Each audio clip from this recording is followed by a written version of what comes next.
welcome to Seed to Life.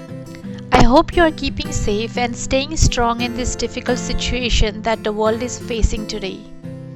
Due to COVID 19, many people have become more health conscious and they are looking for ways to boost their natural immunity. It is true, every cloud has a silver lining. My journey as a gardener started by a desire to have a beautiful blooming garden that slowly progressed to become more independent by growing own vegetables, to have some good quality organic food.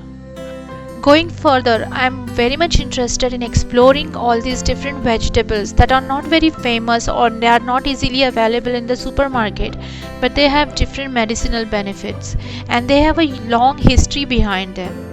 So today we are going to see one more ancient herb that was documented in Ebers Papyrus 1550 BC in Egypt. It is one of the two oldest maintained medical documents. This was actually a Greek hay cattle food that was imported by Romans as a desirable crop. We are going to talk about growing fenugreek or methi or halba. The botanical name of methi or fenugreek is Trigonella phenum graecum. This versatile plant that started its journey as an animal feed and later became a popular spice is now part of a list of medicines. You can find fenugreek in oral contraceptives, appetite stimulants, cosmetics, weight loss remedies, even herbal remedies for diabetes because of its minor hypoglycemic effect. Now let's see how I grow this plant at my home so I don't have to rely on the stores or find stores to get this special plant that I love very much. It is one of the easiest vegetable to grow. I grow these plants from the seeds that I get from the Asian grocery stores and I use them regularly in my daily dishes and I use the same seeds to grow these plants. You can grow fenugreek as a microgreen by letting it sprout and grow for a week or two, or you can directly sow the seeds in containers or in raised bed or even in ground and grow the leafy vegetables. If you wait longer till the season is over, the plant matures and it produces seeds and you can even harvest those seeds. Typically, I grow fenugreek in early spring and late fall. That way I get more time to harvest the leaves. I can harvest them multiple times before the plant starts producing seeds during bolting. So I guess the temperature between 60 degrees Fahrenheit to 80 degrees Fahrenheit is optimal to grow fenugreek, especially for leaves. Fenugreek is not at all a picky plant and it grows well in different types of soils, but it is always a better idea to give it a sandy, loamy soil that is well draining. Fenugreek doesn't even require a lot of fertilizers.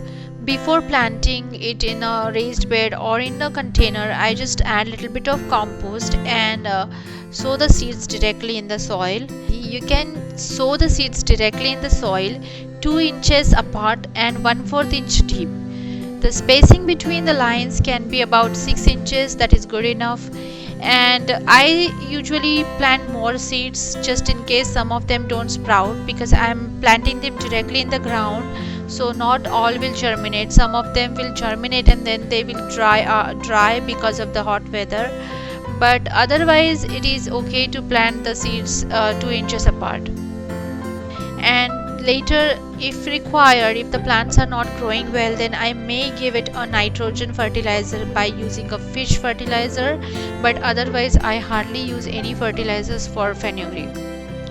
Fenugreek is a legume and like other legumes, fenugreek has the ability to fix the nitrogen in your soil. So yes, you can improve the soil structure, but for that you need right kind of bacteria. So that if they are not available in the soil, then there is no possibility that those nodules will appear on the roots of the fenugreek plants and the soil structure will improve. If you're interested in really improving your soil using these plants, like not just fenugreek but other plants like peas or beans, then you can use these inoculants that are available in the market. They can be either fungal inoculants or microbial inoculants, and there are different types of them, and personally I haven't used them yet, and maybe I have seen some videos that people create their own bacterial solutions that they use as an inoculant, but I haven't used it yet. If you have already done this and you know how it works, please share your experience in the comment section. And if you have not done this, yeah, feel free to experiment and let me know how it goes with you. In cold season it might take longer for the seeds to germinate, but if the temperature is right, that is between 70 to 80 degrees Fahrenheit, then the seeds will germinate faster and they will grow out in like 3 to 5 weeks. You will start seeing the seedlings, and in another like 3 to 4 weeks you can harvest the leaves.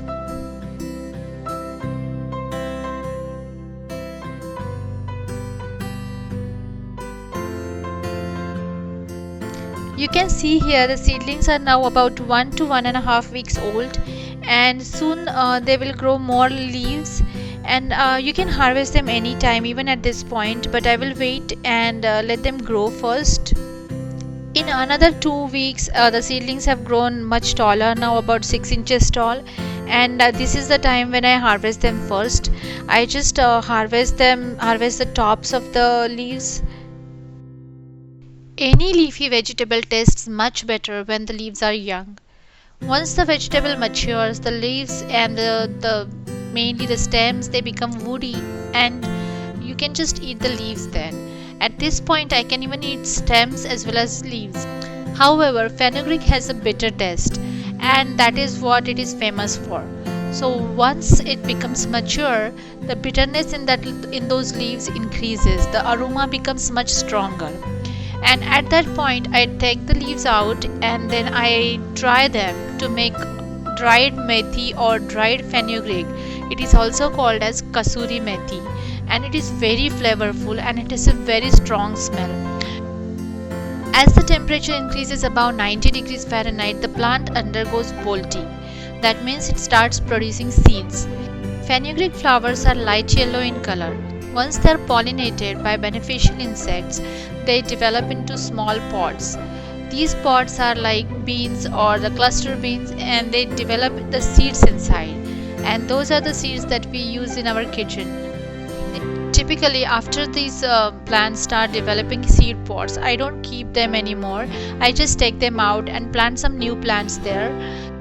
But if you decide to save these seeds, then you can just let the pods dry, and then when they're completely dried, like we did it for sesame seeds in one of my videos, then you can just open those seed pods and take the seeds out and save them for the next year.